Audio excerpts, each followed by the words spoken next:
Are you all ready? Let's go.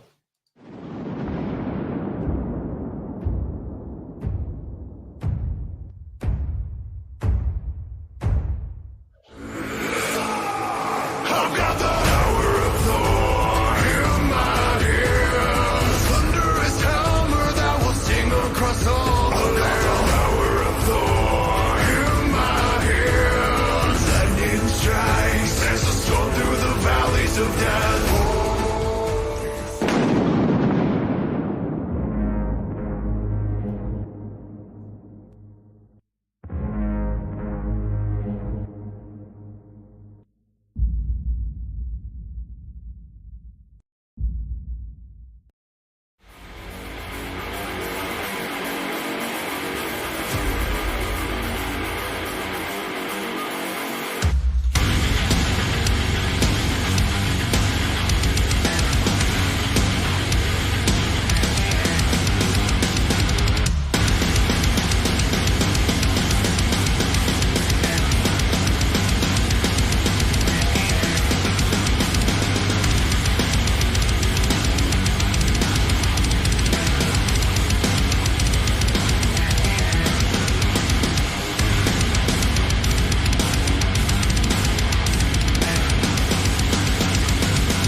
Life is a journey filled with twists and turns. Why is it that essential life lessons aren't taught in school? You probably know that the mitochondria is the powerhouse of the cell, but do you know how to invest in a Roth IRA? We're not taught to build ourselves mentally, physically, and spiritually. The roadmap to success is more than just a college degree. You don't have to follow the traditional route. Success isn't confined to a classroom. It's about discovering your own path. You ever wish that someone handed you a guidebook to life when you were 18? Well, it's never too late to rewrite your story. Everything I wish I knew when I was 18 advice for young men to create a great life for themselves. This book is your compass, guiding you to pick the right career, how to invest wisely, and how to prepare for a fulfilling future. To take control of your health and your fitness, learn how to date efficiently and find genuine desire, and master the art of leading healthy relationships. Your path is defined by the choices you make, not by others' expectations. Don't wait until you're 35 to unlock your potential. Order your copy now on Amazon. Rewrite your story. Build the life you deserve.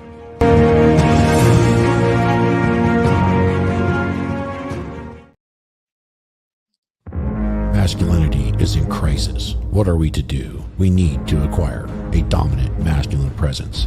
Now available on Amazon. Masculinity is in crisis. Men's masculine behaviors and traits have been suppressed by popular culture. Why has it become so popular to shame, guilt, insult, masculinity, and masculine behaviors? After 50 to 70 years of this has resulted in a very large subset of men who have become weak, useless, and crisis. Pathetic state for boys and men that leads to depression and violent despair.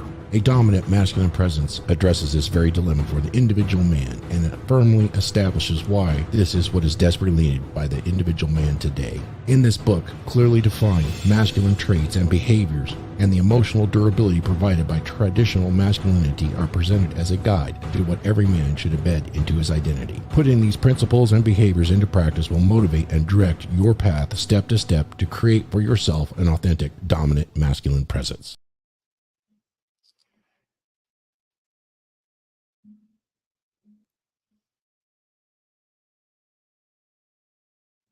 Mics are up. Gentlemen, how are you doing today? It's nice Saturday morning, and welcome to all of our chat members. I see members, I see chatters in there. Let's do a quick shout out on the chat. Okay, here we go. Shout out to all the chat folks. I see CD Bear. I see Charlotte, Nightstar, the werewolf. I see Paul. Nurse Chick's in there today, man. She's going to help out today. Fantastic. All right. This should be pretty good. CW, nice to see you in there. All right. Phil Brad, of course, one of our solid supporters, guys. We love having you guys in here. Thank you so much for jumping in on the DragonShip. And also, thank you for all the super chats and the support. Shoot. Definitely got some really good content creators on here today. Talking about an important subject today. We're talking about keys to keep a man. From our perspective, how do girls throw down girl game? And we will really get into it. We're going to have some fun with this topic because, you know, you can look anywhere on TikTok. You can see the distraught, sad, lonely people out there, and particularly some of the girls, and they don't understand, how do I keep a man loyal? How do I keep him from cheating on me? How do I get what I need from these relationships? The right guys just aren't out there. Well, girls, there is a way. You could have any man you ever wanted if you were to learn good girl game. Good girl game does exist. The problem with it is there's so much abundance, it takes maximal effort for a girl or a woman to learn good girl game, because at the sign of any trouble, she can just replace you. So we're going to talk about good girl game, because when it comes to a long-term relationship, which most women want, good girl game is the key to making a long-term relationship really last. So let's get to it. Let's talk to our panel. Who do we have on board today? Well, it looks like we have Nuke. How are you doing, man? Let's go around the horn and make sure everybody says hi, and we'll introduce our guest today. You guys make sure you unmute. Mr. Justin, be sure you unmute, and let's chat it up. Nuke, what's going on, man? Hey, what's up, Dragons? What's up, chat? What's up, everyone? Nothing much. Just survived the big freeze of Texas. So glad that I didn't lose power or anything, but doing good and making content, making videos Tuesdays and Thursdays, 7 p.m. We talk about red pill dating stuff, and then Rule Zero just happened, and then Dragons, and then tomorrow Post Zero. We also talk about more stuff. So put it in the work, guys. So thank you for having me on. So yes, one of those dirty red pill guys. Thanks, Nick. We appreciate it. Your content's really coming along. Looks like the channel's growing, and that's pretty fantastic as far as I'm concerned. You know, one thing about the DragonShip and all the panel members here, we like to call our motto, a rising tide lifts all ships. And over here on the DragonShip, we certainly strive to be that rising tide. In a sea of chaos this year and negativity, we try to keep it as positive as possible and do nothing but love out there. We love them. We love all the women, and certainly they make the world go around for us. Paul Bauer, isn't that true? We love the women. God damn, I love the whammon. I know, man. those goofy bastards. Well, you know, we're 8 minutes in. Your meme today had me rolling on the ground because you can't suck a personality. Right. One of the beer club guys shared that, but they shared this old one that clearly has been passed around social media for 100 years. So it was all pixelated. I was like, we need clearer pictures of these breasticles, you know. The breasticles, yeah, the chesticles passed around and pixelated. That's a very interesting metaphor, wouldn't you say, Paul? Yes, yeah. That's a new term for it. So it was a wonderful truism. Definitely a wonderful truism. For those that don't have the privilege of looking at Paul's Instagram and Twitter, he had this beautiful picture. I wanted to say it was Megan Fox, but I don't know if it was. But there was some Instagram model. There was there was an incredible shot, which was 3/4 down towards, you know, what appeared to be cleavage and really expertly inserted implants. And it said, I think the caption was tits, because you can't suck personality. Yes, that was it.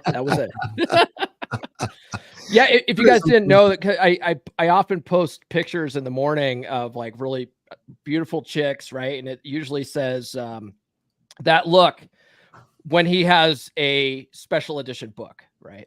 And it's I find those pictures just by hitting the search button on Instagram, and the top pictures are always Instagram thoughts, and I'm like, let me just pick one.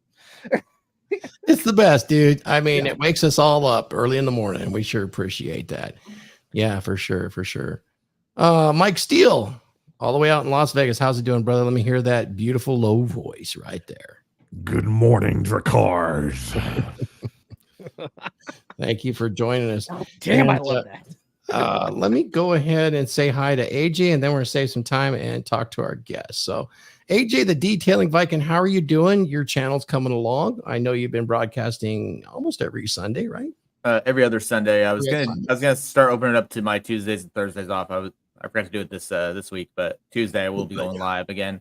I'm gonna post in the chat for everyone the link to my review of Paul's book, which I actually did this past Sunday. Yeah. And thank you, Beer Club. You guys have made that one of my top videos already. Beer Club is cool. And just so you guys know, we'll just quickly run through it. Beer Club's a really nice hangout. It's done. How often is it done? It's an hour hangout. We do it once a month. It's once a month, right? And then we have the Telegram community that's really active. The guys in there chatting all the time. I was telling them on the call this last week because we just had January's hangout on Thursday. I was telling them, like, look, you guys, I love that you guys are in there chatting all the time, but for fuck's sakes, I have to, when I'm out at the gym or I'm out jogging, I have to mute the chat for an hour. I know, because I'm trying to listen to audiobooks and it just keeps getting interrupted by all the notifications. I'm like, God damn it, guys, shut the fuck up for a minute. I'm trying to go to the gym. Oh shoot, man. You just I love it. The dragons are like that too, but it's important stuff. It really is. Oh, it is. It's easy for me to just, mute it for an hour and then I get in there after I'm done with my workout. But it's like on my phone, any kind of notification stops Audible. So like I'm listening to a book and it's like it stops and then starts over. It's like, God damn it. For those that want to reach me, all notifications are off. Okay. I check it twice a day. There's a reason for that. Yeah. There's some private reasons for that, and there's some reasons for business to do that, and that's okay. If you were fortunate to be one of the people that have my direct line is something you need to talk about and you rang it, I'd answer. But there's reasons for the other stuff, because you're right, Paul. It could be really distracting, and before you know it, it's taken a toll on your time management. But that beer club's really cool. Guys, check it out. It's like the cheapest way to get involved in a men's group, just to hang out, BS, go over things. I love it myself too. I couldn't stay as long as I wanted, but it was pretty fantastic this last month. And then, of course, we have the Dragons, which is a little more in depth about learning and lecturing. And hopefully this next month, Mr. Justin is going to come into the Dragons and talk about his expertise. And I'm going to roll over to Mr. Justin and introduce him. Guys, he did a pod. He found me and he did a podcast with me several years ago, which was really, really cool, man. He is quite a good interviewer. He's very thoughtful. And I'm just going to turn it over to Mr. Justin. He's been all over the internet. He's been on with Mr. Lucario, and then, of course, with Miles Davis in the game, one of my good friends, and that I met at the CME. And he's been making the rounds. So I appreciate Mr. Justin coming on as a guest panel member on the DragonShip. Welcome, Mr. Justin. Awesome. Yeah, thanks for having me, Thor. And that first podcast, that was years ago when I first started out just doing audio.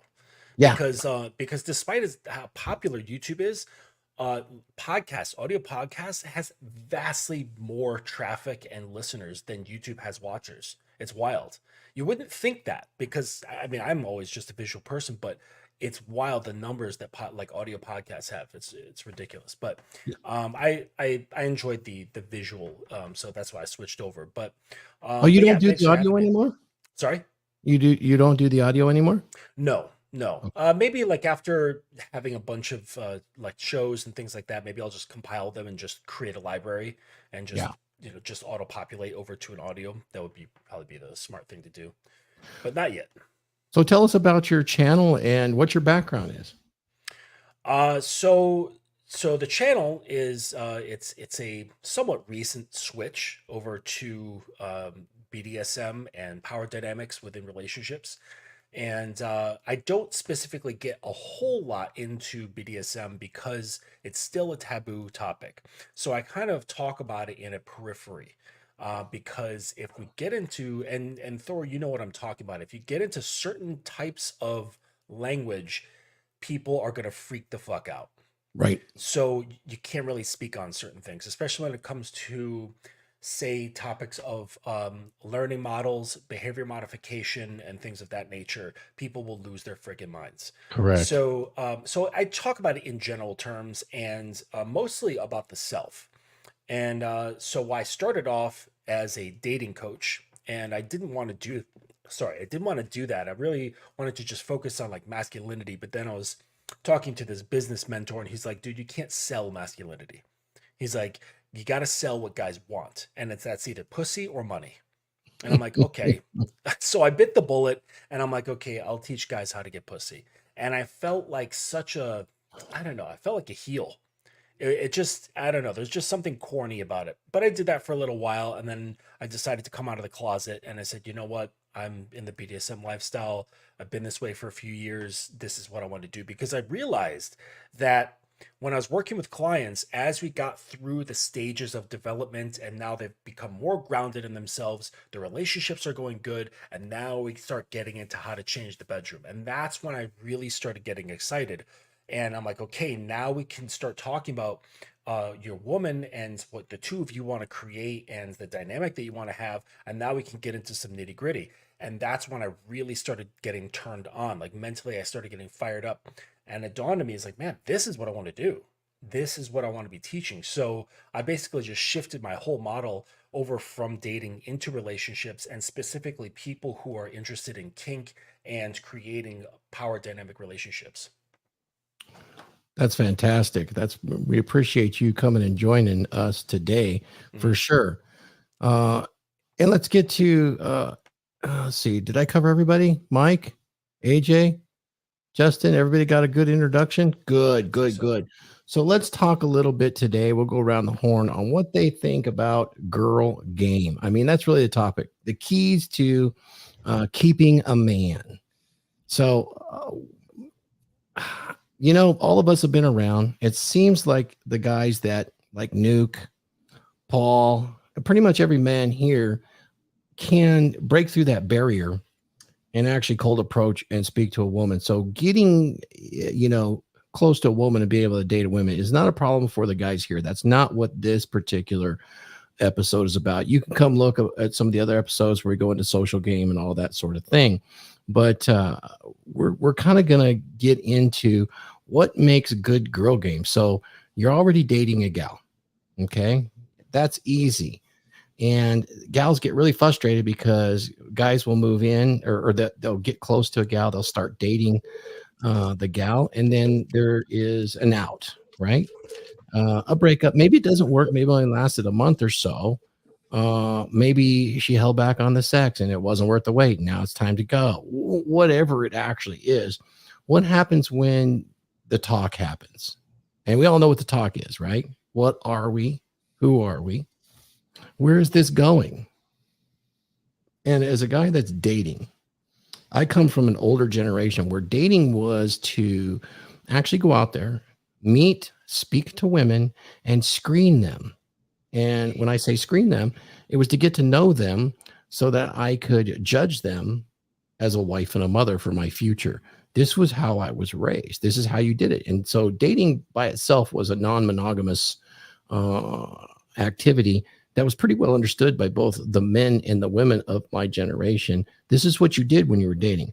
And, instead of saying, I'm dating all these 10 guys, I would say, well, I'm currently dating.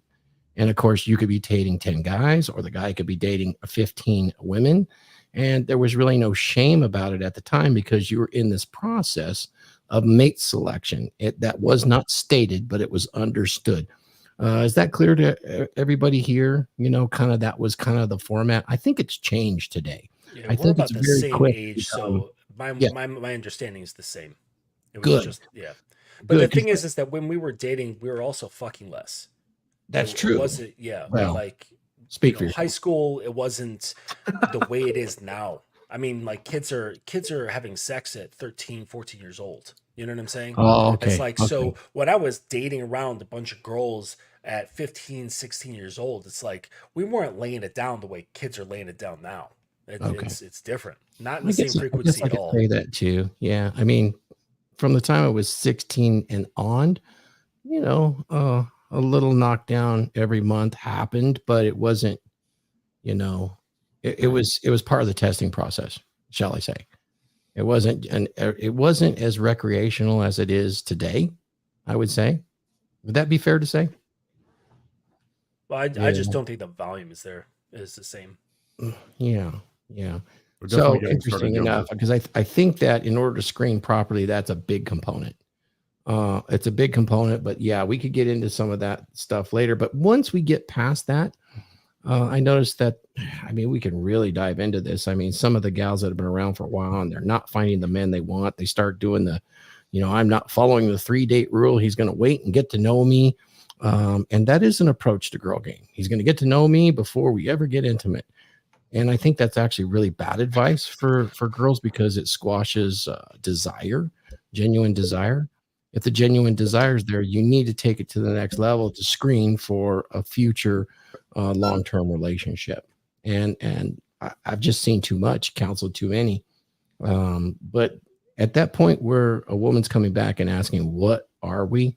She has just before she gets to that point, there's some really interesting game that she can put together.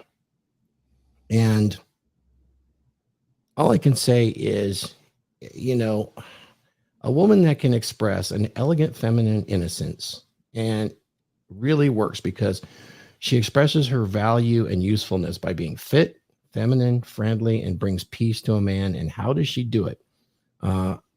That's what most men look for in a woman. And I think there's a big misunderstanding today that what a man really wants is education, smarts, quippiness. I don't know where that came from, but I was doing some research, and quippiness meaning quick to talk, quick to express emotions. Wit.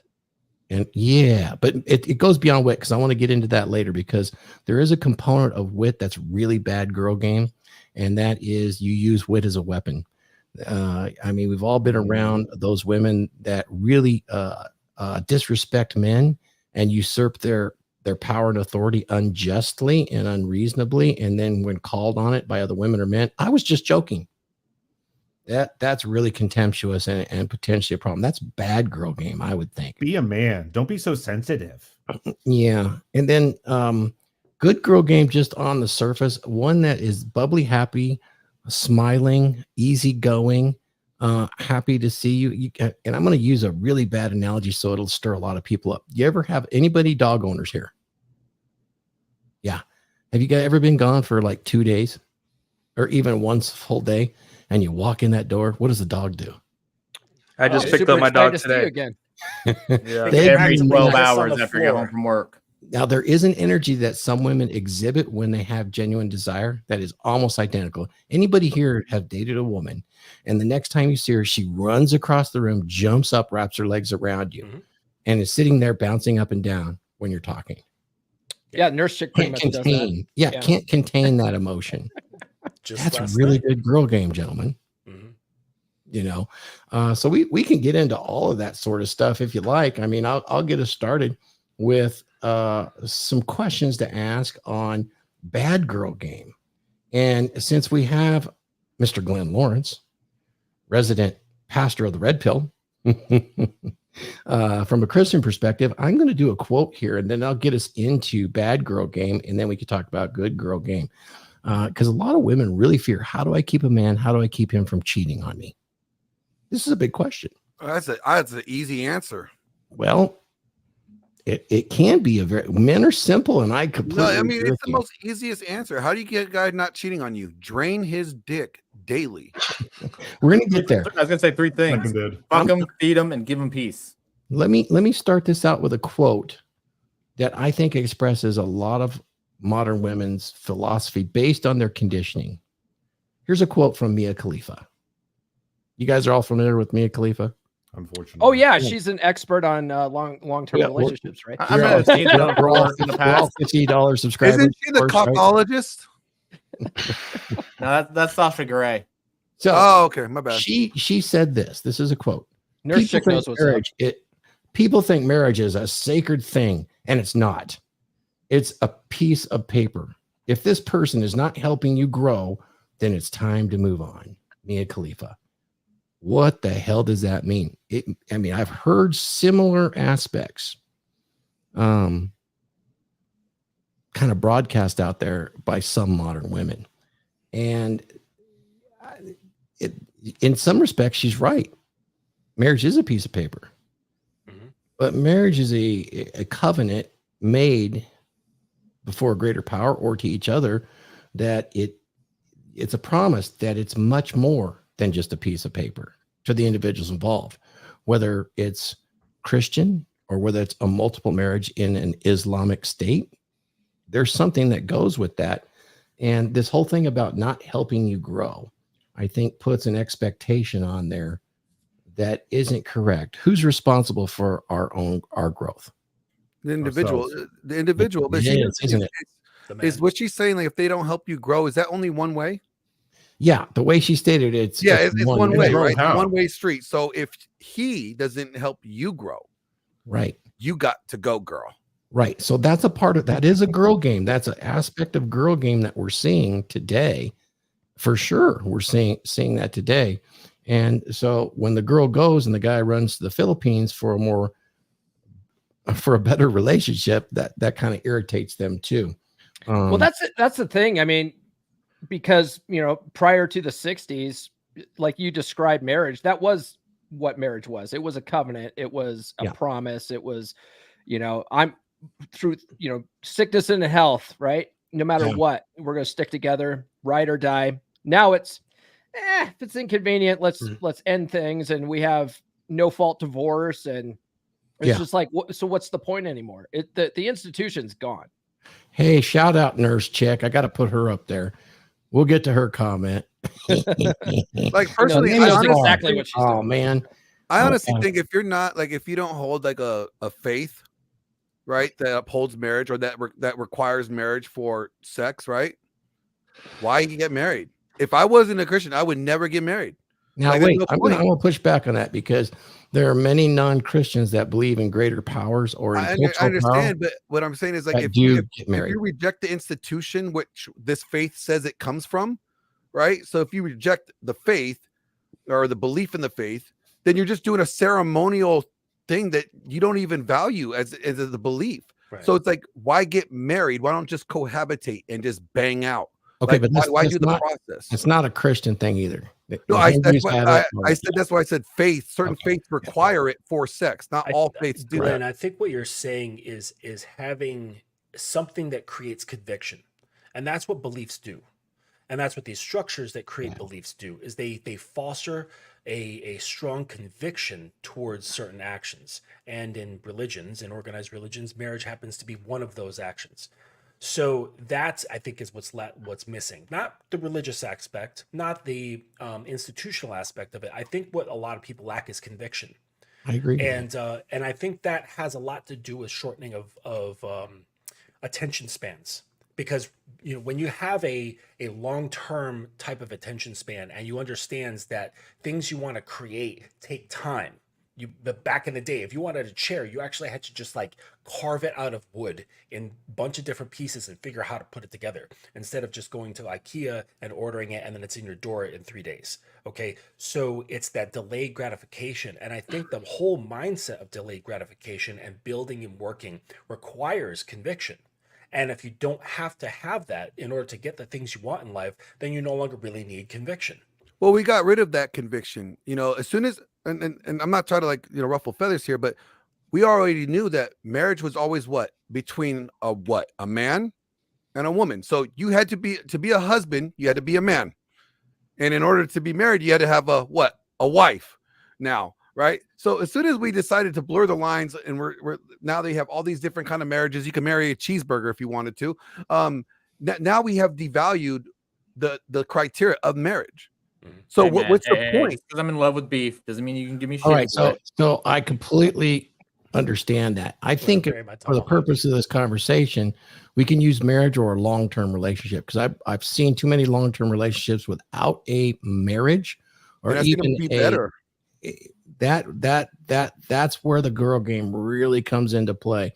So that's where there is a conviction and there is understanding, and I think we really have trouble teaching women to become wives and mothers. And we can go to where men becoming husbands, but that's been overplayed way too much, because I'll get to that. It's been overplayed to disrespect men, so that doesn't carry a lot of weight right now. I want to go back, Glenn. I believe this is something that Solomon said. I hope I'm right here, but it always stuck with me, so I didn't reference it. So you might be able to reference it. And it's in relation to the unbreakable rule. Anybody hear of the unbreakable rule that women follow in the best relationships? There is an unbreakable rule. If you want women, I create my own unbreakable keep their rules, but man. I've never heard of the unbreakable rule. Well, the unbreakable rule is essentially, the one thing you can't do, which is to disrespect your man in private or public. This will erode and create contempt and a whole other thing. So I think you have it, just probably not in the context of the unbreakable rule that women pass on to each other, the ones that are wise. So here's the quote, a wise woman builds her house with her hands, which means actions, and tears her house down with her mouth. That is disrespect and gossip. So that's in reference to the unbreakable rule, which is you can't disrespect your man ever. Means you can still disagree with him. You can still not agree with everything he says, of course.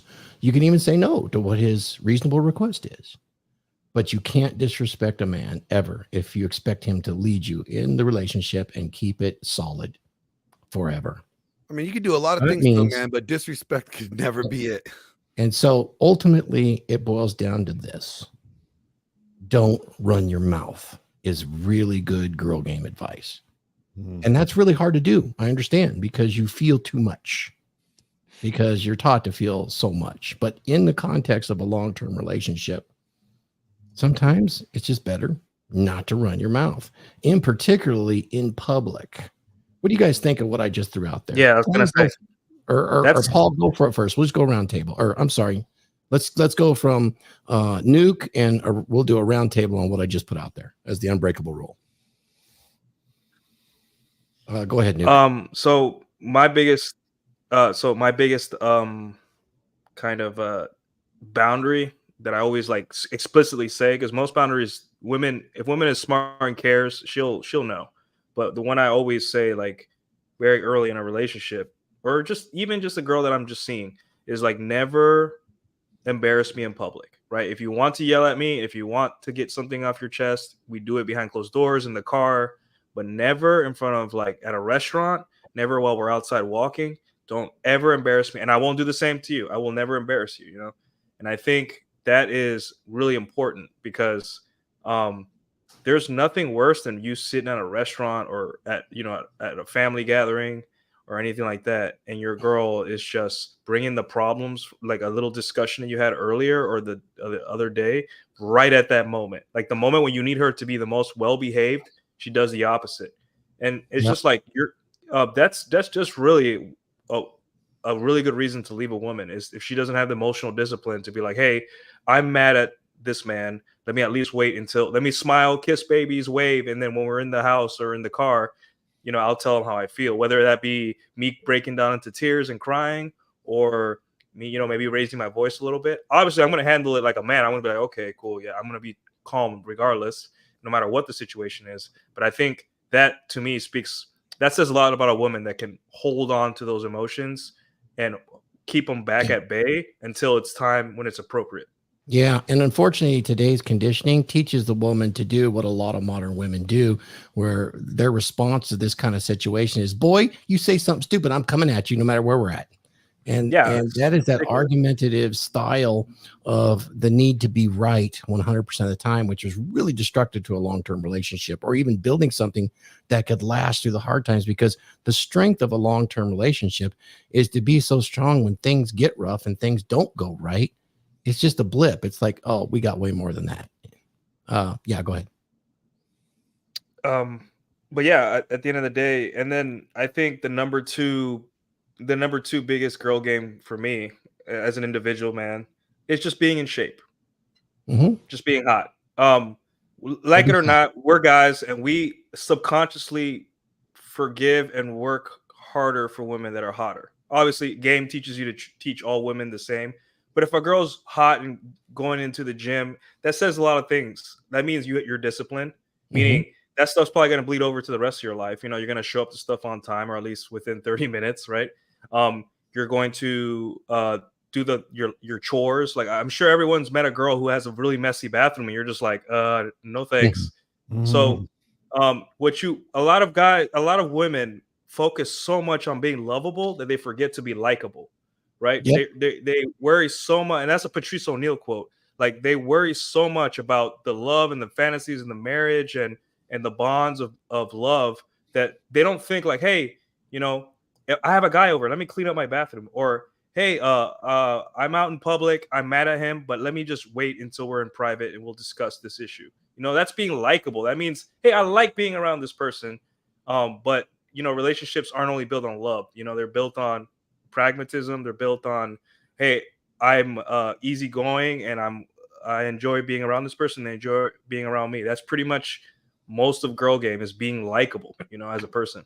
Oh, and that's a difficult one, because it's really hard to be likable when you have pretty much unlimited access or abundance. That when you have the ability to replace all the men all the time, pretty much instantly, you're not practicing that likability.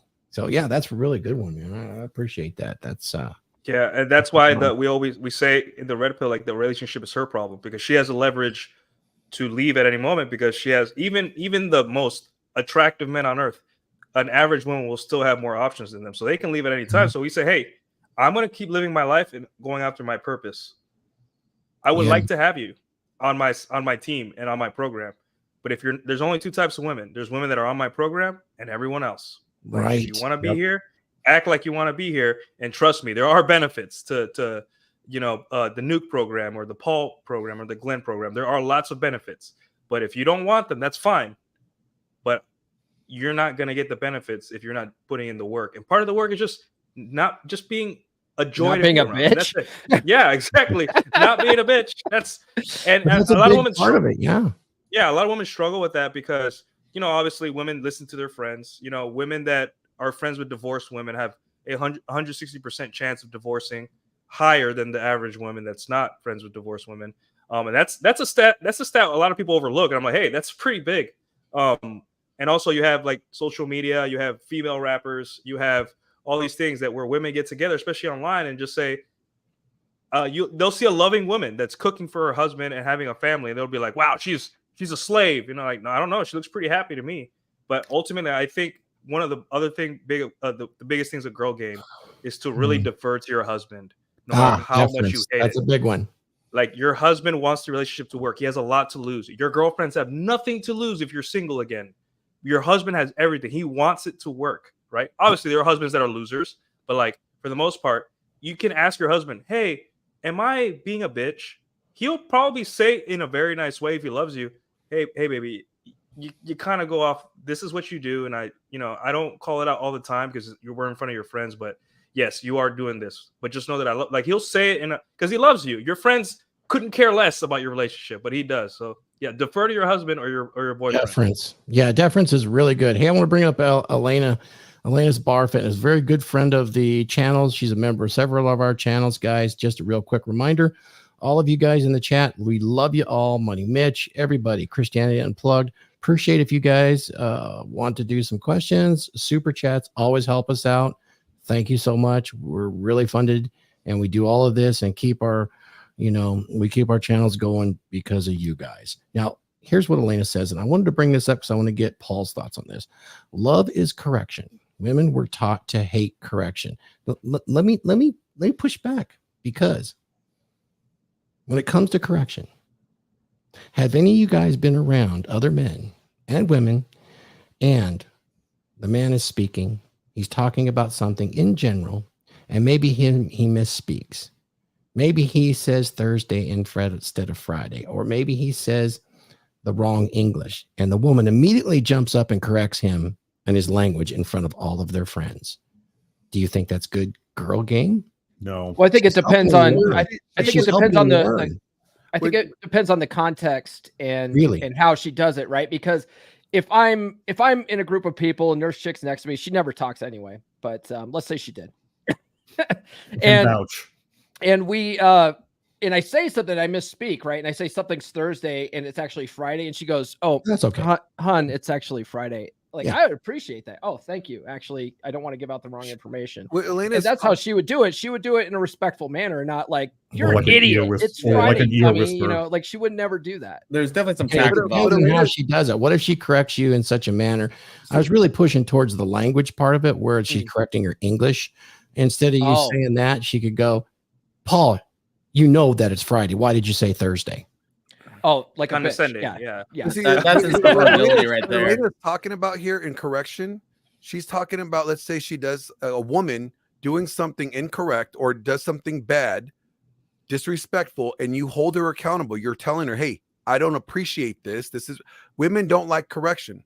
But if you love them, you will correct them, because you're correcting the behavior that's going to end up causing them to lose you. So you address the behavior. Hey, you know what? I don't like this attitude. I'm not going to be with somebody. You set your boundaries, and then you enforce those boundaries. And what she's saying is that when the guy enforces those boundaries, women don't like that correction. They don't think that is love. You just got to accept me as I am, and that's what she means by correction. She's not saying love is correction as in if she loves you, she'll correct you. No, it's that if you love her, you would correct her when she's wrong, that if she's going to do something that's going to jeopardize the relationship. I've actually seen that happen, and that's good. And here's the good gauge to it. When you are being corrected in public constantly, that's bad. And that is not correct. And I think that there are plenty of women that think that that's love because I'm making sure he's doing it right. That is going to tear you apart, because that comes off eventually as disrespect and leads to contempt. But if you do your corrections and you're smart about it, here's the thing. You're with a woman that wants to correct you. She does it in private, and many times she's able to do it without your knowledge. She's that good with being able to use her emotions, and then you kind of feel bad about misspeaking. I've seen too many of those things where the guy's in public and he's talking about this or that, and boy, she just jumps right in there and literally corrects his English. Have you guys ever seen My Big Fat Greek Wedding? Yeah, it's a chick flick, right? But there's a scene where the main character wants to go work at the company, the family travel agency, right? But right now she's working for the family restaurant, and the only way to move over to this new job is to have the dad sort of come up with the idea. So the mom is like, look, we have to make it his idea, or else, if we try to suggest it, like, he'll never go for it. But if we make it his idea, then everything will work out fine. So the ladies get together and form this conversation so that the only possible solution is for him to come up with this idea to move her over to the new job. That's smart girl game. Yeah. Right. Making it his idea. Because like you said, Thor, if they're smooth enough, the guy will never even know. That's right. That's right. We're No, that is stupid. good girl Us game. men, we are stupid. We're easy to manipulate. But Yeah. I would say, Thor, that if in your example, if you're in a relationship and that's happening, you've been fucked a long time ago. That is true. That is true. You But started a lot of off guys don't recognize it, right? at the point of saying hello. You started off wrong. That's And true. it grew to the point where you are now going to say a social event, and she's now correcting you in a certain way that's unappealing in public in front of other people. You fucked up. Actually, you probably fucked up before you even met the woman. When you 100%. woke up and looked in the mirror, because that relationship is fucked up to the point where you don't have any sort of grounding, constitution, or square to stand on in which to correct the person and lead them to better behavior. Well, yeah, because if you don't even respect yourself, why do you expect a woman to respect you? Why do you expect her to treat you properly if you don't even treat yourself properly? If you're willing to accept bad behavior just for some ass, then you don't care enough about yourself. So why should they care about you? Why should they give a damn? Yeah, drama begets drama, sure. Actually, yeah, Mr. Justin brings up a good point there too. Because what I see too is a lot of guys might start off doing really well. They might start off being very masculine, very dominant, and then they get into a relationship that maybe they stop studying all this stuff that we're teaching, and they fall back on old programming. They start deferring to her authority. They start, supplicating to her. They just fall back on bad habits, and they start failing shit tests consistently. That will cause that attraction to erode, and then her behavior to start becoming, incrementally worse because she's trying to correct things, that she saw in the beginning, and the guys keeps fucking up. That happens a lot. Yeah. So Glenn, here's some bad girl game. I want to get your comments on all of these. So, have you guys ever, Glenn, have you run into the explain everything woman? And what I mean by the explain everything woman is Glenn, Glenn is like this. Woman, I'm going to go to the gym. Well, why do you need to go to the gym, Glenn? You're already buff as hell. I mean, what, you need more trend too? Is that why you're going to the gym? Yes, I need more trend. That's explain everything. What did you mean by that? Yes. Yeah, it's like when they do that, it's just like a whole shit show. From there, it's like, look, I'm not, no, bye. And then that leads to the next type of woman, which is the sarcastic always women, always. So then you say, yeah, I need more trend. And she goes, really? You think you need more trend so that you can sweat more and then get really angry? And then you tell her, yeah, I do. And then she goes, well, I was just joking. The I was just joking woman. Oh yeah, you're always joking. I get it. Yeah. These are examples of bad girl game. And then, of course, one of my favorite is the refusal of reasonable requests woman. We can dig into that in a minute, but I want to get Glenn's take on these bad elements. There's more. Obviously, there's the shame comparing woman. There's the contemptuous woman. And then there's the hyper jealous woman of all time and people, and even jobs. Glenn, give us a rundown of some bad girl game you've experienced, maybe in your parish and all that sort of stuff, or your church and things like that. So, yeah, I got a list here. Good. I got a list here. All right. So, a woman that's not worthy, like I would say, is a woman that's loud and boisterous. All right. If they're always loud, they're clamorous. When they open their mouth, it's just BS, just drama, nothing fruitful there. And if they gossip, they got to go. If they're talking about someone close to them, they're going to talk about your dick size and whether or not it's good or not. It's not worth it, right? And then so what I would say though, but a woman of value is a woman that when she does speak, she actually speaks with wisdom. You know, she's not reacting off emotion. She's wise. So a woman that just reacts off of emotion, not wise, not worth it. Her ambitions is to serve you. She wants to prove to outshine any other woman that may be in contact with you. If she doesn't do that, she's not worth it. There's much more, but you know, I created the list for the show. That's cool. Keep going. Yeah. That's the bad girl game, or are you done with bad? No, that's the bad girl game. So if she's not ambitious to serve you, if she's lazy, right, and doesn't care about your like pleasing you in any way, not worth it. Bad girl game would also be her sexuality is not reserved for you. Oh, good. Yeah, that's not good. You know, so I'm not talking about like dating. I'm talking about marriage, right? Yeah. If she tries to manipulate you all the time with her sexuality, or she's known to do that, she dresses extremely promiscuous, she's advertising herself, that's not worth the investment. Yeah. It's not worth the investment. Another one is her appearance. You know, so if she doesn't dress feminine, if she tries to mask her femininity in any way, like she's trying to be like you, dress like a dude, no, gotta go. Not worth it. Another one is that her submission. If she doesn't come with a submissive spirit, if she comes with a contentious spirit, she's not worth the investment. Bible says. What does that look like? Because it sounds to me it's real similar to what we just discussed as far as sarcasm, argumentative. Yeah. Well, submission is like, you know, it's just like deference. Yeah. You know, and like another thing is she knows that she's not your equal, and she appreciates your position, meaning that she understands that you are above her, you are the leader. She embraces like a patriarchal structure. So now we're in good girl game. Yeah, but if a girl rejects that, if she thinks she's your equal, you know, she thinks that you guys are on the same level, that's bad girl game. Yeah. Or above. Or when a girl says like, "Oh, I could do that. I could do that. Whatever you do, I could do." Oh, okay. I'll give you a perfect example of terrible girl game.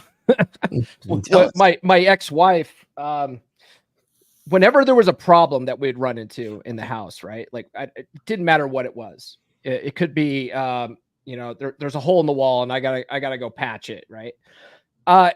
Instead of just trusting that I had the situation under control, she would be like, you know what?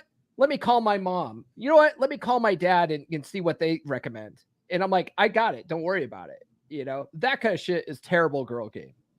You know, that you're literally stepping on your man's junk when you're doing that. You're not just trusting him to solve the problem. You know, for me, the absolute worst is the whole, well, what did you mean by that? Like, you can't even compliment them without getting some kind of retort like, damn girl, your hair looks great. Well, what did you mean by that? Yesterday it looked like shit.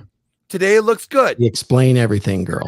Yeah, exactly. Like that. I would rather take like a mouthy woman who's like yelling at me, because then I can just be like, but then with the whole explain everything, it's just like, what the fuck you want me to do with that shit? So you guys do connect with the really bad girl game. For me, is to explain everything, woman.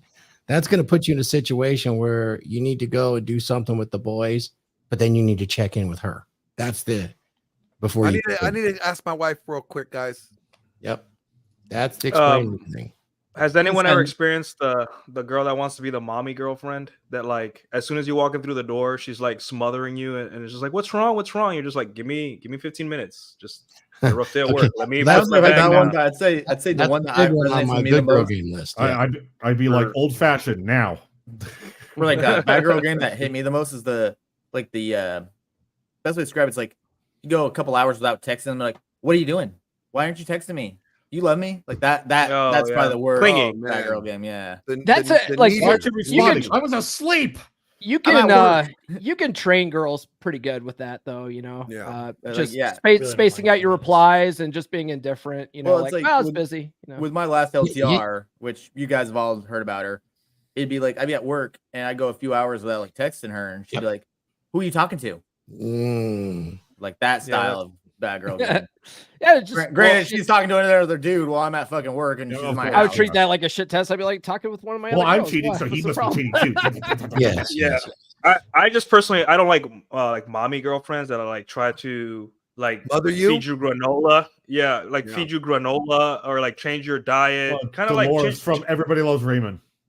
yeah, so slowly morph you into her child. Like I hate that. I'm like, no, I'm a grown ass man. Or they always say, "Hey, remember, we're gonna use these forks now. We're not using those ones." We're Yeah, gonna that You know, that's and Ooh. that's the betatization through 1,000 concessions, right? And a lot of Right. women don't even realize that they're doing that, but they're trying to take this strong masculine guy and cutting him down into this beta provider guy. they And try then to dress you. Yeah. and then once they get that guy to the point, they're like, I don't want to fuck him anymore. I don't know what it is. I don't know. Right. Yeah, they actually, Some women they some actually women are very after all these aggressive years, I with don't it. think they realize they actually do some of the stuff. Right. The example No. that I you think a lot of brought it's up, Nick, subconscious. about coming home from work, I've actually seen my wife advise other women that were creating a ton of problems in their LTR and thinking, well, maybe it's just not working for us, because as soon as this guy that worked a 15-hour shift came in with dirty feet, she felt he was disrespecting her because he didn't take off his shoes right away,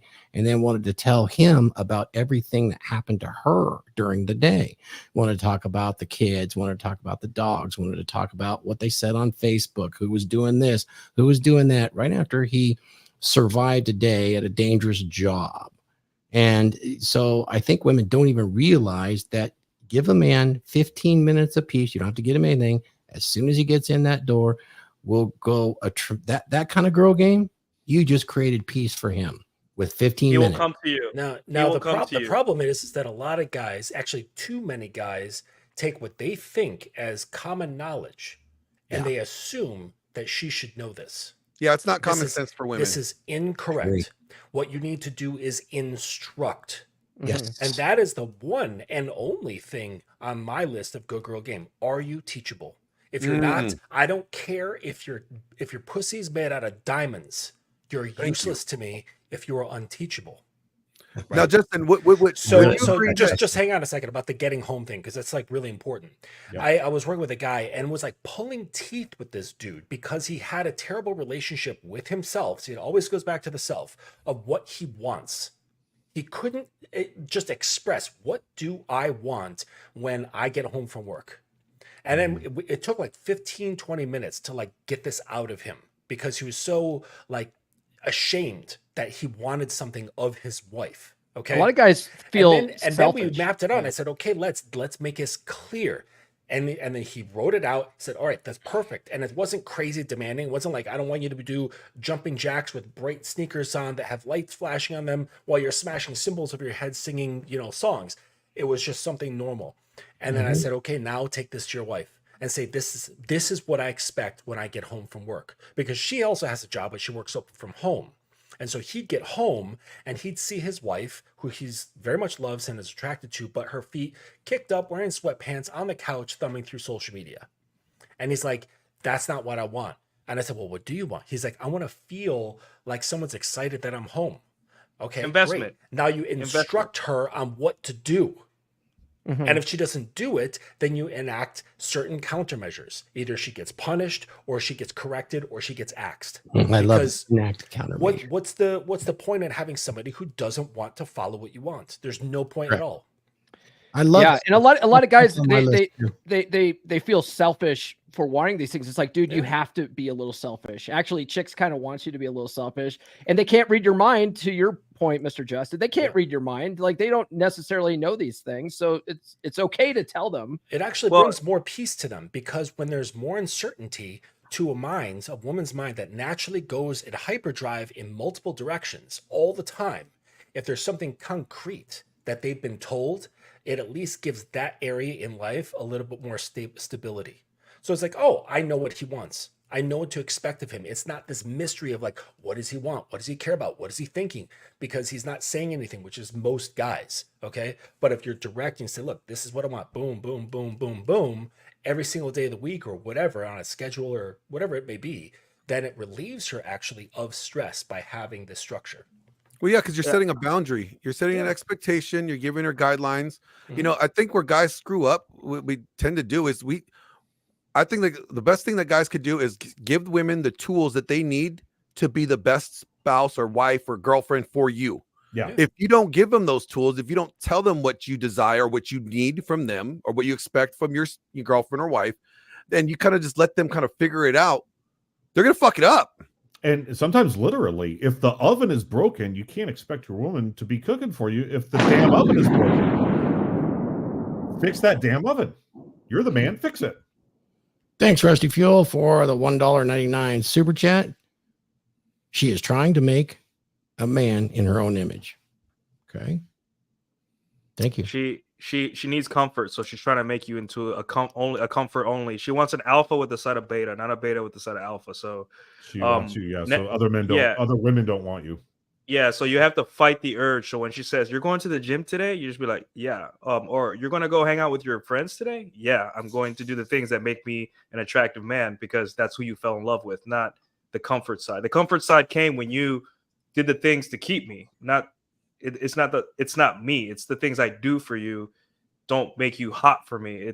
They make you consider, hey, this guy's a good investment for paternity and long-term marriage, but the things that keep you like here and choosing me every single day is the arousal, the bicep, the 16-inch or the 20-inch biceps with the vein, the way you tell me no sometimes, the way you pick up logs in the backyard, stuff like that.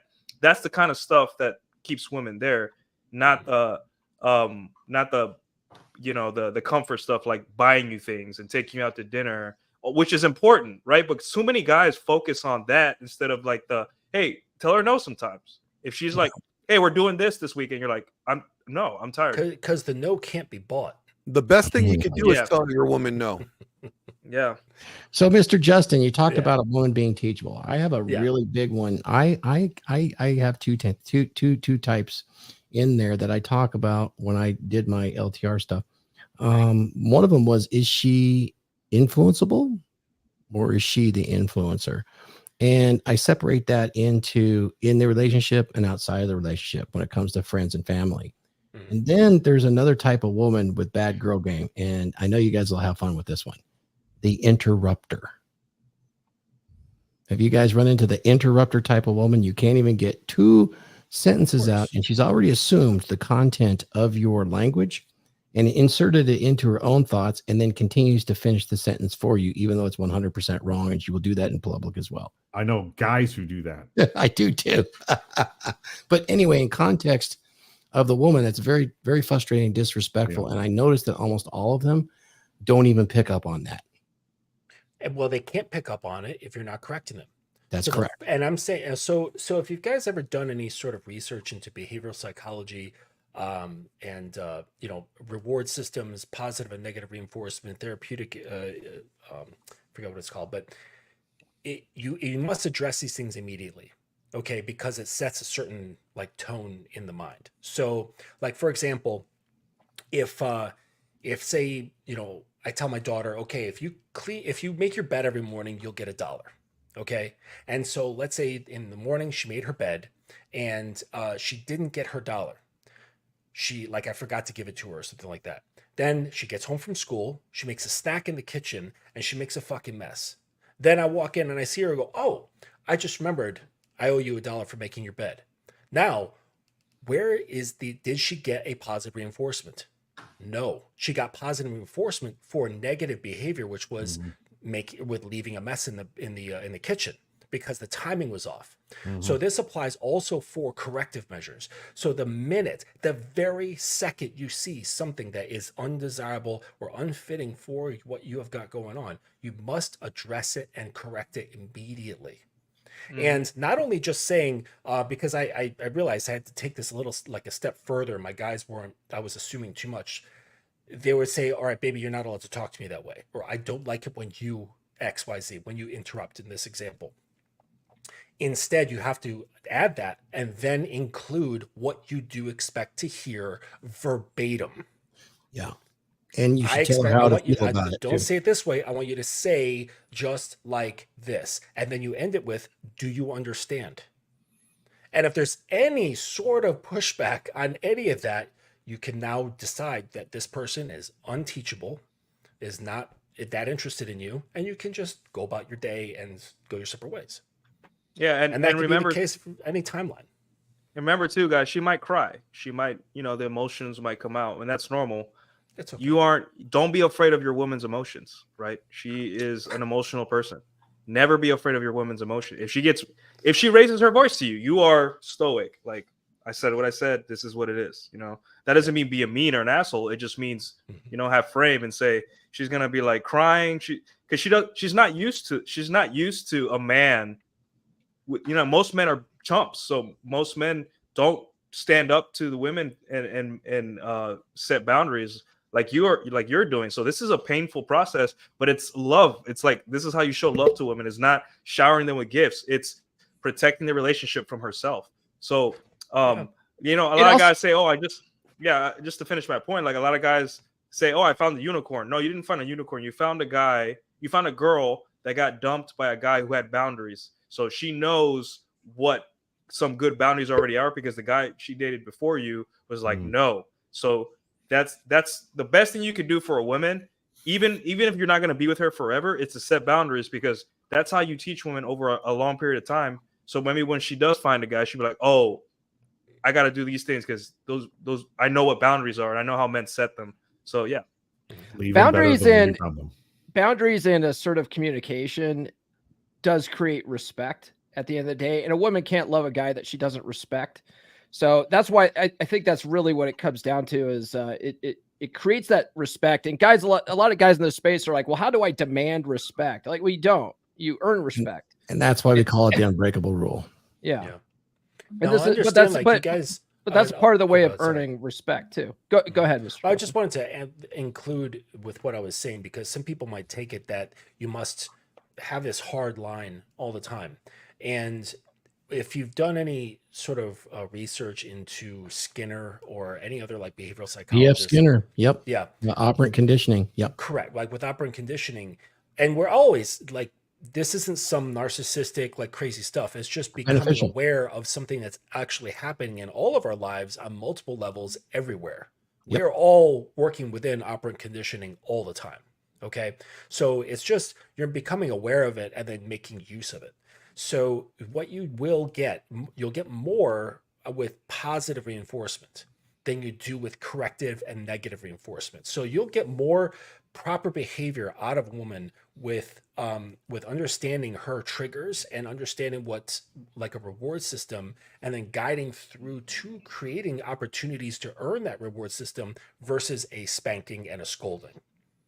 Now, the spanking and scolding might like kind of make a quick reaction. She might like the spanking. Right. Well, it depends on what it is and how you explain it and what it's for. Okay. But that might create a fight or flight response where they then resist and fight against that sort of thing, or they clam up, and you're not actually getting to their core of understanding and creating a positive change in behavior. Right. And that happens with more positive behavior training. So you get more flies with honey than you do with vinegar. Right. Oh, that's awesome. We're gonna have to do a whole episode on that, because I'm a big fan of I know you are. Passionate conditioning, and I've done an entire lecture series on it in context of relationships, so that you could use it usefully to improve, of course, not only your relationship but the status of your long-term relationships as well, for sure. Dude, awesome stuff. Good girl game, guys. I have a big indicator. Good girl game is if she's proud of you and announces it publicly. In addition, your success is her success, and she is happy enough to announce that in any setting. That's one that's rare. But if you have that kind of girl game, girls, goes a tremendous amount, because what it does is it makes you not only useful because you're encouraging and you're supportive, but it makes you useful in terms of status because you're announcing it publicly. That goes a long way, Unfortunately, I hear too often that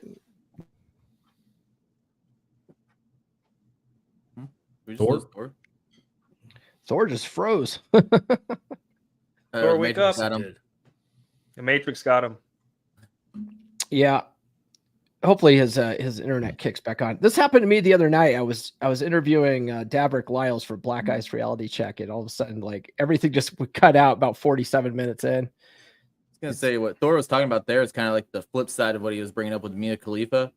A good girl game is let your man be on his purpose. That way he can upbring both of you guys. You guys ever had this happen where you're at What like do you mean by social? let? What do I mean by that? Is if No, guys, no. I said, what do you mean by let? Yeah, Because that phrasing puts her Okay. in the position of leadership. yeah. understand, got you there. Thank you for correcting me on that one.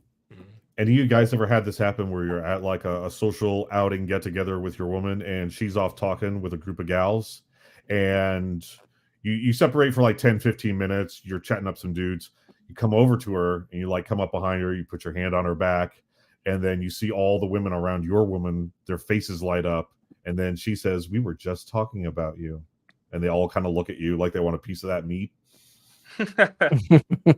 Yeah, that's you know, women, when they, in order to unlock the girl game, you need to be attractive first. It's, you know, step one is be attractive. You can't expect women to walk into your life and to be into you, nor do you want that, right? You want life to reward you for being the man. Once you're attractive enough to get these behaviors and you can choose from several women which one's the best, a lot of the vetting she's going to do herself, right? A lot of guys, they go on dates, they do all these things to become attractive, to plan the date, everything. Yep, so and then herself. and then they're like, okay, I'm going to find a girl. And then they instead of letting the girl kind of prove herself, which women love proving themselves to men they're attracted to. Like, that's part of the fun of courting for them. That's like, it's so much fun for them to try to work hard to get your affection, right? Don't ever take that away from a girl, by the way. A lot of guys want to do that work too. Just like, no, dude, you're already attractive enough. You already did the things you needed to do. Let her come slowly slip into your frame. Let her slowly enjoy the process of trying to lock you down. She knows you have other girls. She knows. She's already found out. She's already know their names, right? She knows where you go. She knows. Happened to be last night. Exactly. She knows everything. She knows. Don't have to hide anything. Just live your life. And then one day you're gonna be like, man, this girl's been around for 6 months, no fights, everything's awesome. And then you realize, like, oh, she's running girl game, which besides being hot in shape and being likable, girl game is just loyalty, just being there. You know, Patrice O'Neal said it, just like hanging around. I don't need you to do anything. I don't need you to give me anything.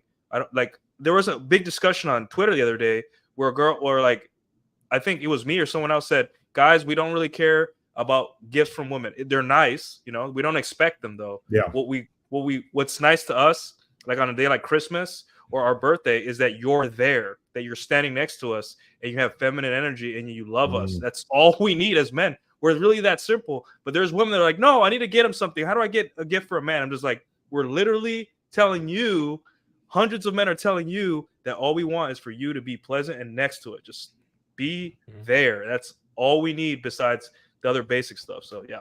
And have you noticed, like, most of the tagged guy gifts out there are just dumb, cheap crap anyway?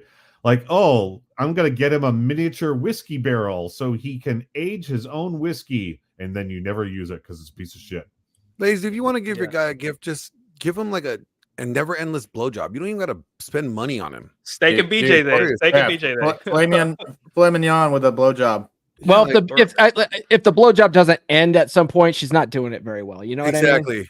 Exactly. Hey man, I want some more shit. That's what I want. Like, I mean, I'm just saying, like, Yeah, you know, that- guys that are the most. regular- You do not have to break the bank to make a guy happy for his birthday. I would say regular stuff should not be a prize Correct. or Yeah. gift, right? So I take BJ's off that gift level completely. That's right along there with breathing, or not breathing, if you know what I'm saying. Yeah. My gifts, Hey. I think it's important to just understand what his interests and hobbies are, and then go towards that, right? So, like, I would love a pair of like new like leather motorcycle gloves or tires for my bike, right? Or something along those lines, or like cleaning detailer. Like, I would appreciate that more than pretty much anything. You know what I mean? Just like little things that go with my hobbies. That's golden, because that's just one little thing that you don't have to do, You don't have to go to AutoZone to pick up fucking wax and detailer. My thing is like when it comes to gifts, like if I'm the one that's bringing the income, like I buy my own stuff. Like if I need something throughout the year, you know, because I have a motorcycle too, right? Like I buy don't buy my motorcycle shit.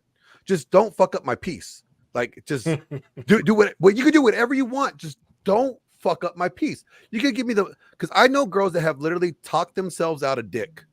Yep. You know, they say guys talk themselves out of pussy. Yep. Girls could talk themselves out of dick. They could be the most gorgeous woman in the world.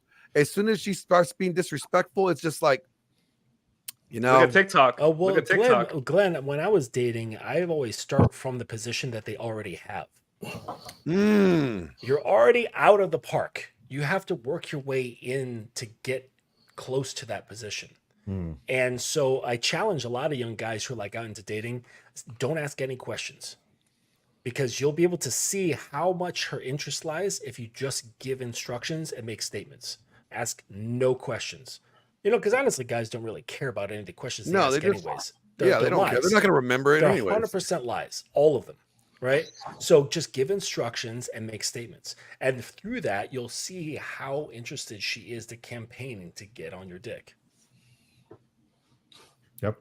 I actually have, if I may, Thor, with regard to the peace and quiet, I have something that happened a little bit ago on Twitter, and I got a screenshot of it. Well, let's do that, and then let's start our wrap up, because I know Mr. Justin, our guest, has to go at noon, and I want to make sure and get through his stuff, and then we can go a little longer if we have to. Okay. Okay. So, you know, guys, Twitter X, it's hyperbolic. It's meant to be extreme and a bit of showmanship and all that. We all know this. So this happened a little bit ago, and is it up? I gotta bring the window active. You're not active yet. Can you do it, or do you need me to do it? I see it there, but there it goes. There we go. There you go. Okay, so she went ahead first, Pearl. Yep. So Pearl said, "Do men wake up and think, wow, I just wish I could have some more quality time with my woman today? No, LOL. Be real. They want sex, silence, and a sandwich." Now, this is the important bit. So Shu says, "I've seen rad femmes less misandrous than this. Lamau. If you're not with someone you enjoy being around, what are you doing?" False dichotomy there. Like, yes, we enjoy being around the person. That's also why they're there. Men are capable of love, connection, companionship. Perhaps I'm wrong, and I have been misled by my positive experience. And then she asks, "Fellas, do you feel love?" To which I answered, shout out to Rollo Tomasi, "No, men do not feel love the same way women do." Pearl is right.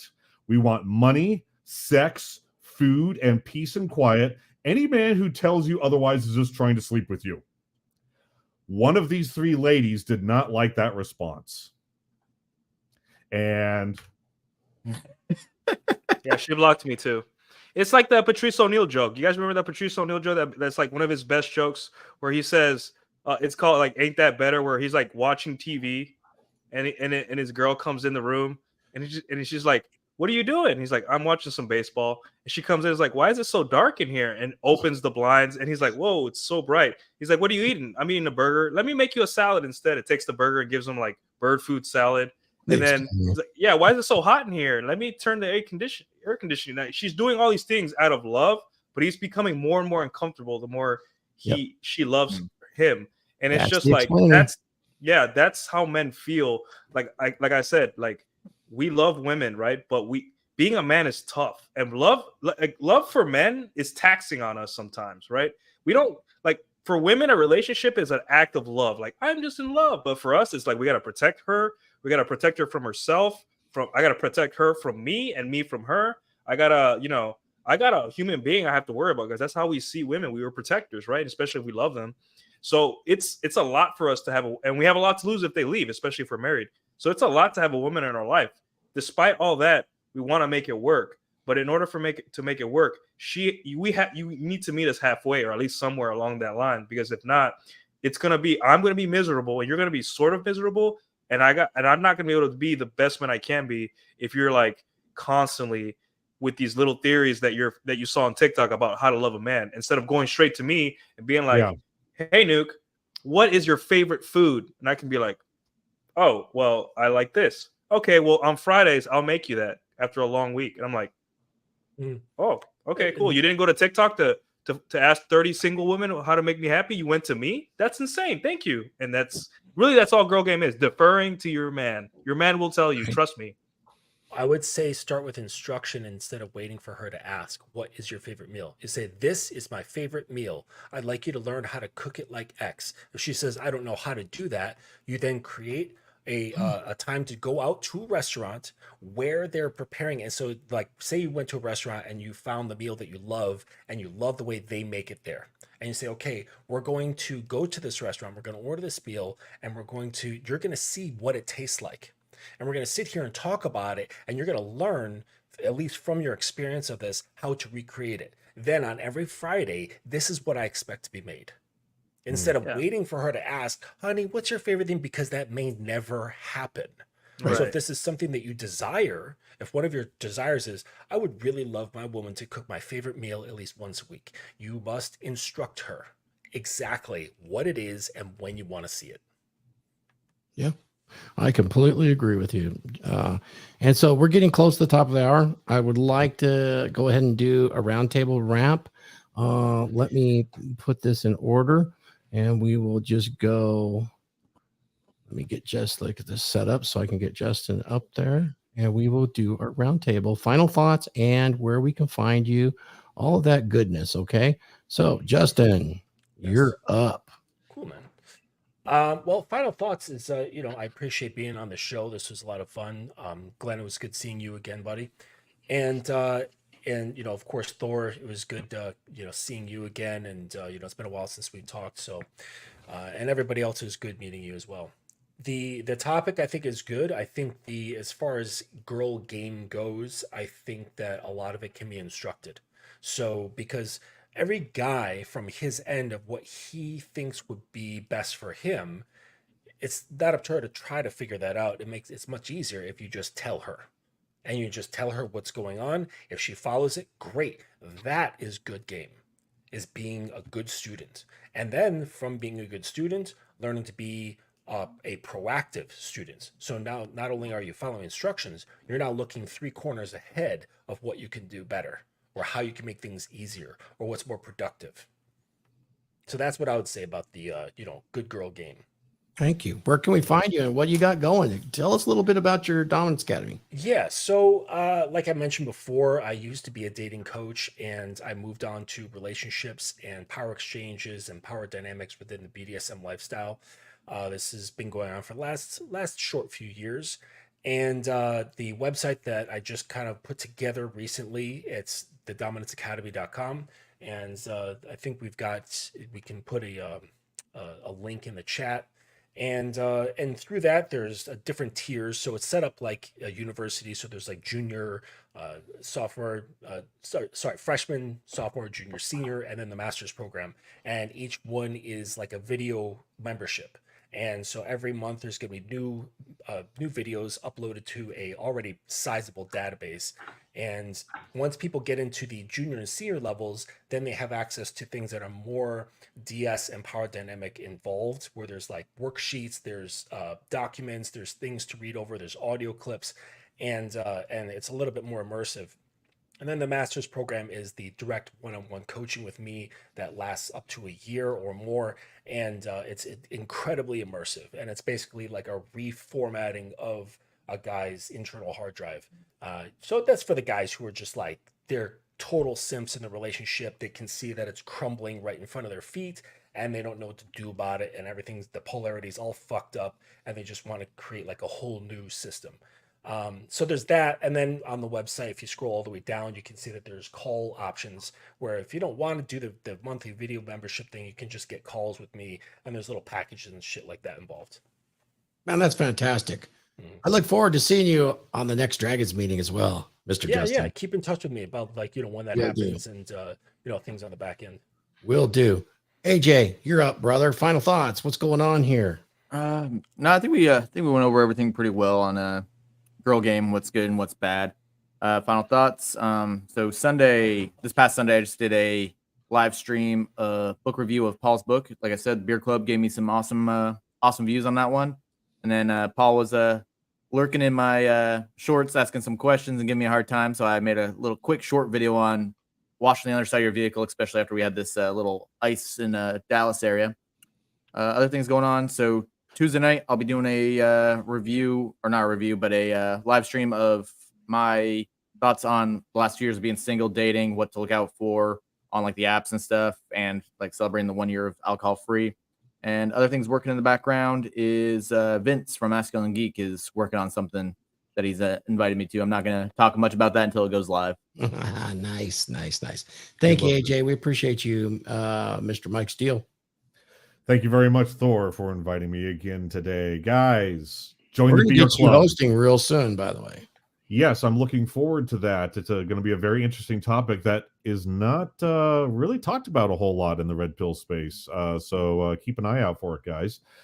Guys, join the Beer Club, because then you get to talk to Paul Bauer directly, but I'm in there too. If you join the Beer, and Glenn is in it too. Thor, are you in the Beer Club? Thor is in the Beer Club, yeah. Yep. Excellent, I guys. think we all are. Join Actually, the Beer Club. Mike dropped some really good gems in there for the guys too. In fact, we just had a guy join who went through a really bad breakup, and Mike, man, led him through action steps. Like, okay, man, we got to make a game plan. Like, this is what you got to do. You got to get out of your apartment. You got to call your landlord, blah, blah, blah. Like, Mike was on top of it. So, Mike actually gives a lot of value to the Beer Club. Thank you very much, Paul. Mike. I appreciate that. Guys, yeah, join the Beer Club. You can talk to basically all of us. So sign up. These guys are all in the Dragons as well, if you want to get more in depth, but the Beer Club's fantastic for sure. Nuke, what's going on, bro? Hey, what's up, Final everyone? thoughts. Final thoughts. So basically, girls that are invested in you will do a lot of amazing things for you, right? Some of them may be things you don't like. Some of them may be things you do like, right? A relationship. Remember, a relationship is always her kind of little project, but you can help her along, right? You can tell her things that you don't like. You can tell her things that you do like, right? But none of this matters if you're not attractive yourself. So make sure you're attractive. Make sure you have options. Make sure you always have the ability to replace a girl. I know it doesn't sound it sounds icky, right? But you always have to be able to have that abundance mentality, because your girl, even though she doesn't know it, she will appreciate you more, knowing that you picked her out of all the other women. It makes her feel more special, and it makes her actually work harder to keep your affection, right? Yeah, so those are my final thoughts. You guys can find me on Twitter. Put my links in the chat, Patreon, all that stuff. Yeah, thanks for having me. You bet. All right, we're over to the VP of the Drakars. Let's talk to Paul. AJ, I wasn't giving you a hard time, man. I legit had questions. I was like, how the fuck am I going to get under the truck to power wash it? It was a logistics thing for me. Dude, I was doing it on a lower Golf. You should have no problem doing it on a freaking Tundra. Okay. All right. Fair enough. So, yeah, guys, get the book. We talk a lot about girl game. A lot of guys don't they don't efficiently date, right? They go out, dating's a grind, and they just settle down with the first girl that touches their pee-pee. They end up in a relationship they should never be in. And really, it's a process. It's a process of testing a woman's interest level and her ability to follow. Like Mr. Justin said, is she teachable? Right. That's a good thing to look out for when you're out there dating. So get my book, guys. I go through all sorts of ways on how to do that, how to date efficiently. And if your goal is to get into some kind of LTR, I talk about how to maintain that LTR in the, keep that attraction going in the long term, because that's where most guys fuck up, right? Other than that, we dropped a link to the Beer Club in there. Guys, tune in Monday. My guest is Garrett Gaines. He's a young buck, total Chad looking dude. He's an up and comer in the space, and he was a fun guy to talk to. So I'll drop a link to that in the chat as well. Looking forward to it, Paul. And our resident master at arms, man. My Viking son. Glenn Laurence, man. Tell us what you've been up to. Manosphere presidential candidate. Yeah. You got my right. That is right. Well, I've just been working on a bunch of content I got some ideas that I'm working on. You know, just trying to stay grinding. But I want to share with you guys my screen real quick. Thor, I'm gonna present. We have talked about like girl game, and stuff. Ladies, this is what guys want. This is what I encourage guys to look for in a woman. Okay, like, can you guys see that? You might Zoom want in to a little do your bit. options. Yeah, but it's The- I can't the read zoom it. Control plus lower will right-hand zoom it. corner. Okay, hold on. Let me just try to Control plus. Just Control Plus. You should be able to zoom in. Bottom right, yeah. Control plus. Control. Yeah. See, I don't even know what I'm doing. Control scroll should work as well. Are you even Bottom right? qualified to be the president of the Manosphere? Bottom Hey, right. I don't have. Oh, Bottom right corner. hold up. I don't have to be the president of the Manosphere to work the computer. Okay, so Okay, there we go. these are there's a list right here. You know, loud, gossipy. These are all red flags. These are all signs that just tell you no. Okay, especially when it comes to the way she treats you, right? You know, like, no, she if she doesn't like the patriarchy, she doesn't like you to lead. No, I don't care how good a girl's vagina is. It could, as Justin said, it could be made of diamonds. The best thing you could do is sell that thing. That would hurt. I You know, just I want to add to this. It's good to have a list like this of things that you don't want, but if you focus so much on what you don't want, that's what you're going to tend to attract. in Yep. life. So Yeah, you wanna it's have a also list good to of what create you a want. list of all the qualities you do want, and then hyper focus on that list. I'll And do see, that. all of this whole list really compiles down. You could sum it up in one word: is respect. Mhm. This whole list is just one word. If she respects you, she will do everything on this list. It wouldn't be like you have to tell her. So, you know, That's actually a good point, Glenn, because I mean, there's women that just don't know, right? And so it's good that they're coachable, but if you are out there dating long enough, you're gonna find women that just know this shit. You know, like Nurse Chick's one of them. I don't have to tell her to do any of this stuff; she just does it. You know. yeah. And so, ladies, if you find yourself like having to always be told, you have to ask yourself, why do you have to be told this? And you're going to realize you don't respect them. And when you don't respect them, you should ask yourself, why are you even in this? And fellas, if you find yourself not being respected, you got to first, before you can get mad at her, ask yourselves, what have I done to display that I am not worthy of respect? Because before she starts disrespecting you, it's probably because you disrespected you. You accepted disrespect. You accepted a certain type of behavior that you have now condoned as appropriate. And because you did that, she's going to give that to you. So the best girl game, ladies, come with respect, stay with respect. Respect will take you a lot longer way than your beauty. Respect will make a relationship last longer, way more than your ass. Yep. Do you want Thank to be you. a cat lady Appreciate or a that, matriarch? Glenn. I think you're right on the money. So, guys, let me go ahead and do some quick catch-ups here. Let's show some of the super chats for sure. Christianity Unplugged for $2. Thank you, sir. B-Day expectations. Meal, cake, and sex. Nice. I hope she's bringing extra girls. Anyway, let's move to the next one. Oh, man. Let me get to my sound drop because this The Elena sound drop. Elena sound drop. the Elena sound drop. Oh, that's everybody's favorite. Where did I put that? Anyway, let's go ahead and give it.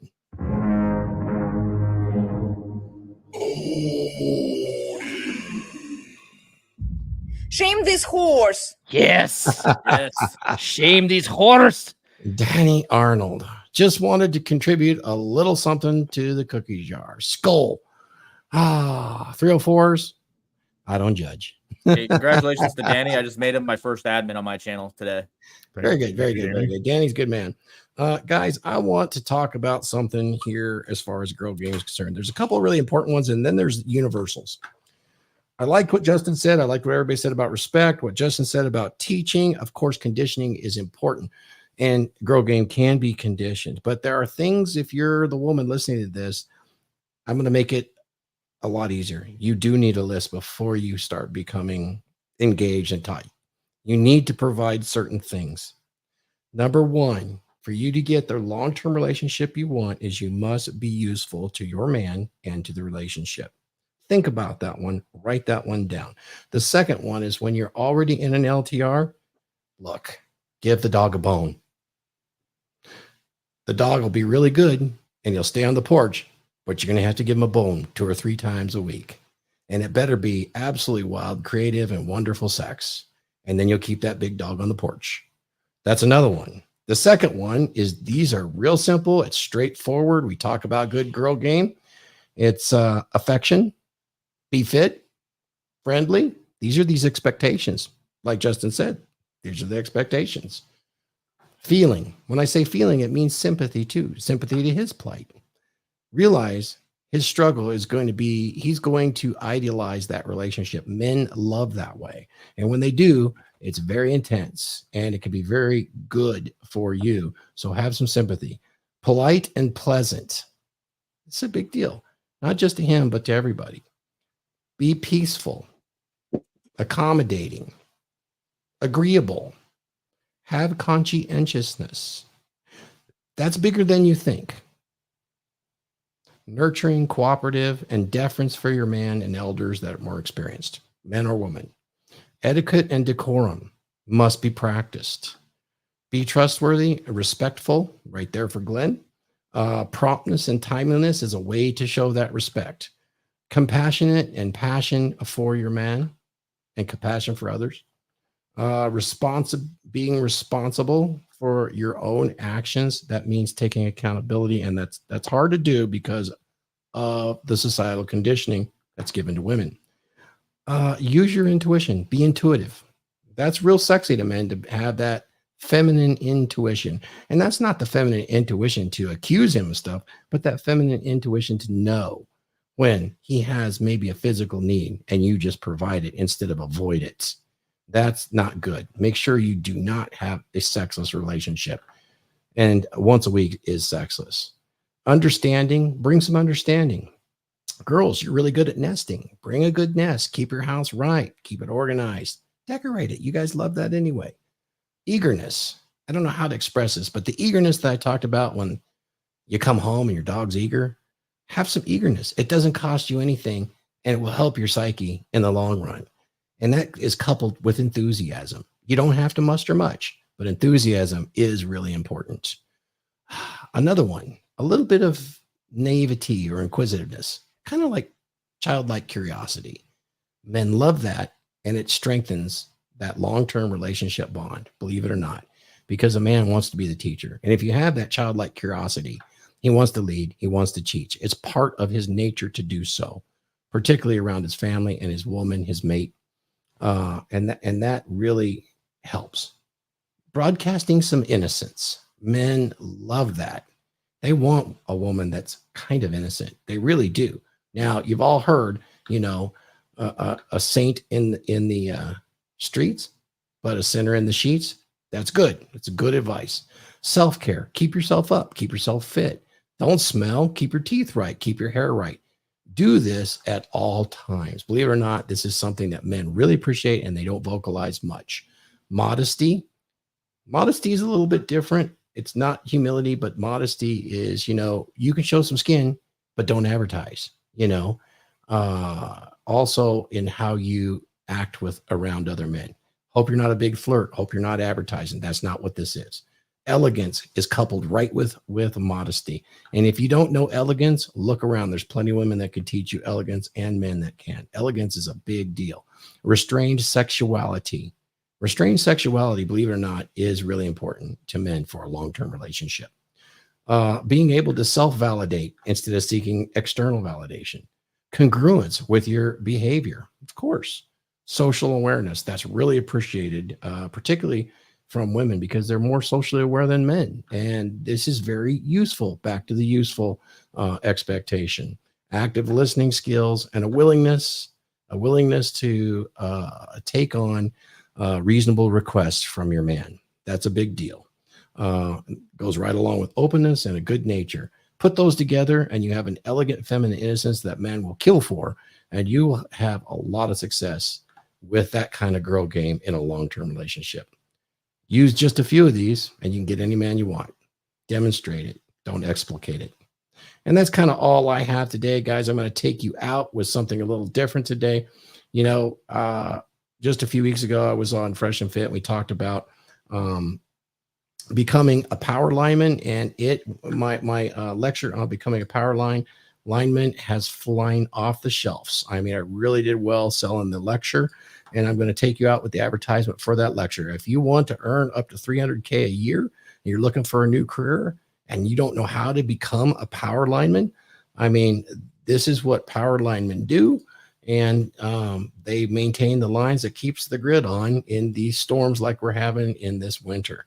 So I will take you guys out with an advertisement for that. If you want to look at it, it kind of explains where you might start with that education to become a lineman and change your career. So we'll lead out with that today. Thank you guys, and Skull.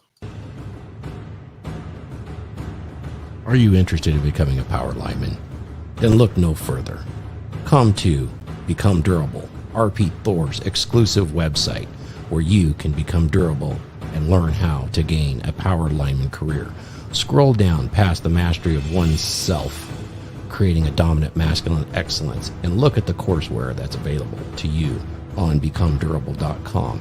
And come on down and take a look at becoming a power lineman. This is an amazing opportunity for you. Click on the button and it will take you to where you can purchase how to become a power lineman and where to start. So what RP Thor does here is he takes you through how to become a power lineman with my 38 years of experience to change careers and become a power journeyman lineman. You can make between $100K and $300K a year after you become a journeyman lineman.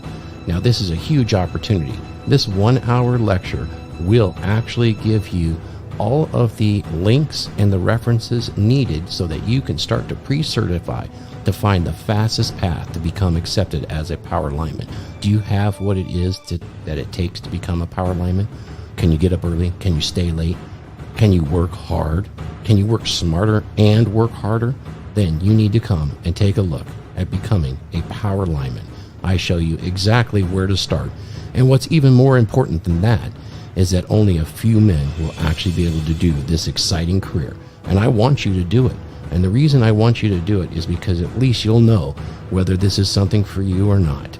It's 5-star rated, and I can tell you this, it is only $88.21 for this 1 hour video and the PDF documentation that also shows you every school that is available to you in the United States and in Canada. $88.21 is significant because that is the loaded hourly cost that a lineman is paid here on the West Coast, particularly Southern California. So if this is for you, come and take a look.